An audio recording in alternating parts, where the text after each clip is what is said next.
What's going on, guys? It's Cimo. Hope you're all having a wonderful weekend. As you know, I don't typically upload on the weekends, but it looks like the OCG Banlist for April 1st has officially dropped. And doing my YugiTuber duties, I am going to bring you those live reactions. So before we get into the actual breakdown of what the actual cards on the list are, I wanted to give you guys a glimpse of what the OCG metagame looks like because, yes, we have very similar card pools, but the formats are drastically different because there are many differences between our two formats. And so I think a little bit of context will help here. So let's go ahead and head on over to Road of the King. I typically bring you guys these articles in the Meta Ahead series, but since we have a new ban list now, I mean, we're not going to really be doing that for now, at least until the new format develops. And that way we can see how the OCG is trending. And maybe we'll see as a result how if the list is different from ours, we don't know what they're going to hit. But just looking here at this, the interesting thing about the OCG is that they had this actually rather diverse metagame, although Virtual World has been top dog for probably the last several months. There was like Eldritch that was up here very significantly as well. Now it's all the way down here, but I would say Virtual World and Eldritch were kind of ping-ponging back and forth for like top spot. Zodiac as well. Zodiac has been on a rise because as you can see in the 9th report, Zodiac actually officially took over as like the most represented deck, at least based off of these reports data. Drytron also making a bit of a rise, but a lot of diversity as well. And then even when you get to their most recent metagame breakdown, Zodiac is again still at the top. So Zodiac had finally ascended. Kotalker, funny enough, also making an appearance here too. But you still have Virtual World, you still have Drytron, Sky Striker. They still have 2 copies of Engage, which is crazy in that deck. Dragon Maid, Eldritch, Endymion, Shaddoll, and Tri-Brigade, and then a bunch of other stuff. So we're going to go ahead and move on here. We can already see that Tempest Magician is grayed out, so I would assume that that means Tempest Magician is banned. I haven't seen this already, so let's go ahead and move down as we usually do and see what the reactions are going to be. And okay, Tempest Magician is the only card they are banning in the OCG. That means that Calamities, unless I'm mistaken, is still free to run rampant. Virtual World, I mean, well, it's weird, right? Because even though Calamities is still able to do its thing, Virtual World is not necessarily, it's still like a top contender, right? At least based off of this, but it's not like the #1 contender. One big difference is Max C, right? I mean, Virtual World is a very special summon heavy deck. The OCG does have Max C at 3 copies. And so as a result of that, that could help keep the deck in check a little bit because then it's not able to go into Calamities. But I guess if you establish Calamities, even if your opponent Max sees you, doesn't really matter. Like, I mean, you might just win the game anyway. I'm not sure, but I think it definitely makes it a stronger uphill battle to actually kill them on the following turn. Because Calamities, as good of a card as it is, it doesn't absolutely win the game, especially when a Max C might be in the mix. So Tempest Magician, though, this is just like a relic of old card design. This is a card that was released back in the time where the most efficient way to gain spell counters was like Royal Magical Library, let's be honest. And to be fair, that was a very easy way of doing it. But now we're in an age where Endymion exists, and for some reason, the OCG has still kept Tempest Magician around. I believe that this card, it was unlimited. Okay, for a second, I was going to say I didn't think it was limited or anything. I thought it was just a 3. And so there's been Tempest Magician FTK in the OCG. Is it good? Probably not. But I mean, unless there's been some new developments of some new Tempest Magician FTK that I'm not currently aware of, maybe for those of you who live in the OCG, you can inform me if that is the case. Then, I mean, this is just a card that I think people are just sick of just because it does enable OTKs. The OCG has a long-standing history with some absolutely ridiculous FTKs that are around way longer than they should be, and so I think it's good that they finally did clean this one up. But I mean, was this like necessary? Again, I'm not sure if there's some new development that makes this ultra consistent. So again, if you live in the OCG somewhere, you can let me know if that's the case. Let's go ahead and move on. Looks like we're moving to the limit. Oh, wow. So the OCG actually limited True King of all Calamities. So that's funny. I was technically right about Konami wanting to limit Calamities. I just had the wrong format. I thought they were going to limit Calamities for us TCG players. They ended up banning it instead. Let's be honest, that's way better.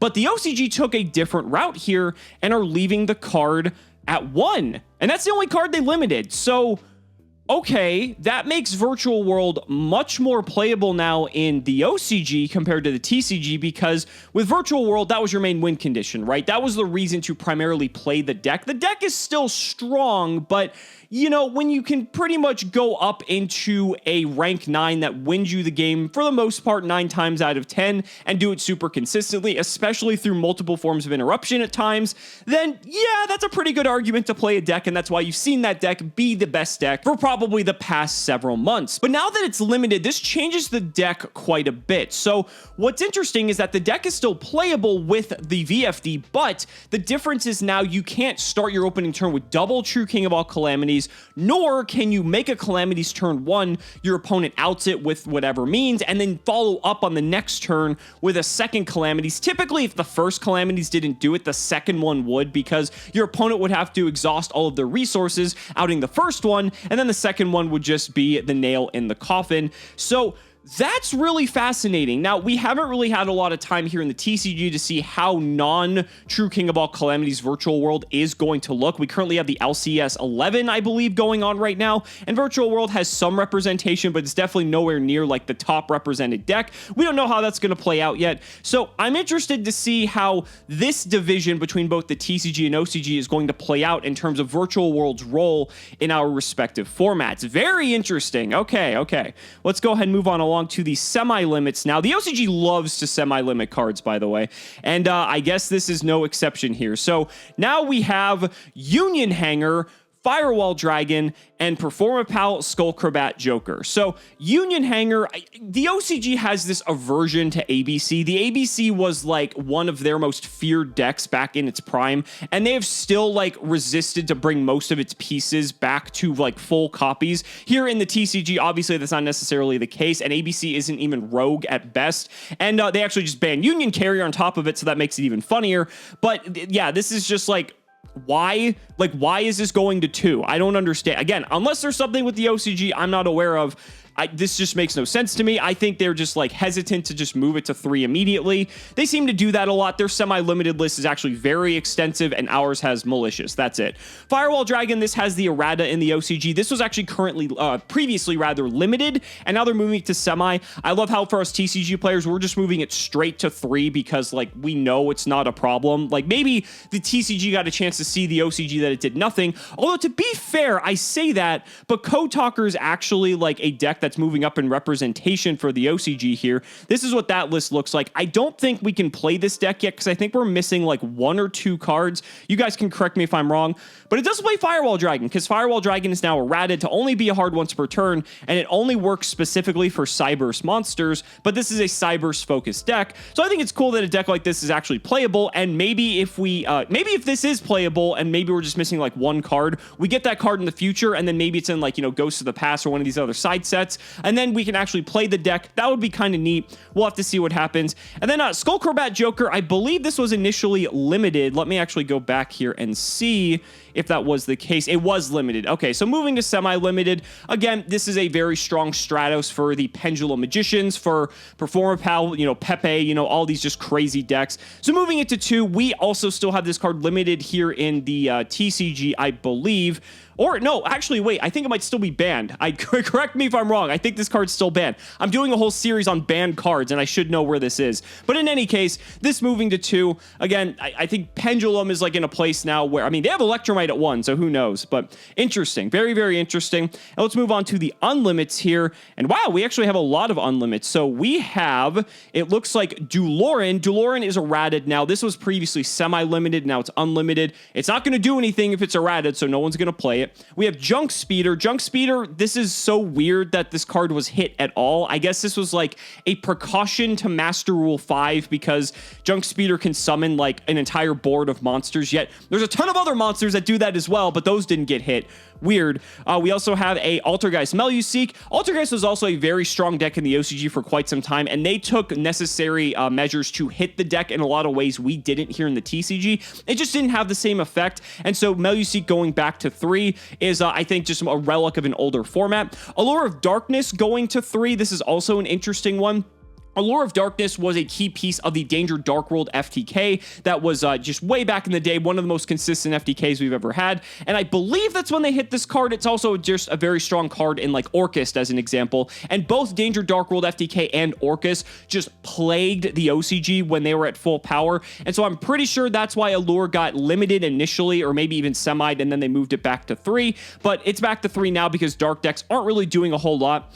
I don't understand this. So multi-roll, for the record, is semi-limited in Japan right now, and now it's going to be going to 3. They already have 2 copies of Engage on top of everything else Sky Striker can do. I'm pretty certain they have more pieces of Sky Striker Unlimited than we do, and yet this deck is like, you know, it's here. I'm pretty sure this was like one of the slices. Yeah, Sky Striker's here. If you move back to 9, actually, it's not even on this one, but I believe it was on 8. Maybe it wasn't on this one either, but it was on here somewhere. It was making a rise. And let's see, I think this report actually talked about Striker. One of these reports talked about Striker, so I apologize. But in any case, Striker's on this like subtle rise in the OCG, and now you just gave multi-roll back in addition to everything else. We can't even have Engage here in the TCG, which for good reason, because Engage is just absolutely busted, but the OCG just multi-roll to 2. Okay, like all the Striker lovers are going to love to see this. Again, much different format, so things are going to play out differently, but this is just surreal to me. Like the fact that Sky Striker is almost at full power in the OCG is just nuts. And then Symbol of Heritage, this is just a card that could probably have come off the list like 5 years ago and wouldn't have done anything. This is just like some weird like combo enabler that, again, it's just an old card with outdated text, and no one's going to do anything with it, and it's not going to do anything. So overall, very interesting list.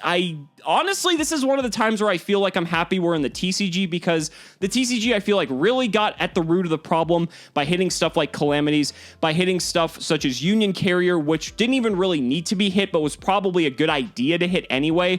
They already have F0 banned in the OCG, so that's not an issue. The Utopic Zexal card, because that card is just absolutely nuts. And then we unbanned Buster Sword, which is probably a really bad idea. But to be fair, I think if we're going to like weigh the TCG's ban list versus the OCG's ban list, I actually think we came out on top this time. Obviously, we have to see how the formats develop, and maybe I'll eat my words on that one. But I think, you know, keeping Calamities limited probably isn't the smartest idea. We'll have to see what happens. But guys, that's going to wrap it up for the video. Let me know down in the comments what you guys think. I'd really love to hear your thoughts. Thank you all so much for watching the video. Be sure to like the video as always. Subscribe to the channel for more amazing Yu-Gi-Oh content. And if you found this video informative, consider supporting me on Patreon for exclusive early one-day access to both the history of Yu-Gi-Oh and the Yu-Gi-Oh progression series. Thanks so much again, and we will see you next time.